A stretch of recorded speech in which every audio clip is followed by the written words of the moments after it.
ప్రభువును ప్రియ దేవుని సంగమా, దేవుని సమాధాన యెహోవా లోతులు ఇకలు భయకాలకులు కాకున్నట్లు ఎవరు బాధపడు వారి కోరికలు నీవు విని ఉన్నావు. ఎవరి కోరిక వింటాడు దేవుడు? బాధపడేవాడు. అమ్మ నిన్ను బాధపడుతుంటే నేను ఎవరు పట్టించుకోకపోవచ్చు, నిన్నెవరు పలకరించకపోవచ్చు, నిన్నెవరు పరామర్శించకపోవచ్చు.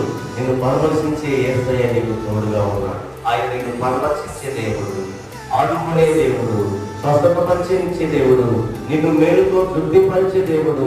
ఆయన నీకు ఒక్కడే ప్రేమను పంచి రక్షించే దేవుడు అని దేవుని వాక్యము తేటగా బోధిస్తుంది.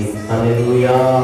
అందుకే ప్రభువును ప్రియ దేవుని పెట్టారా, నా ప్రభువును దేవుని సంగమా, యెహోవా లోకులు ఇతరులు భయకాలకులు కాకున్నట్లయ్యా బాధపడిన వారి కోరికలు నీవు విని ఉన్నావు.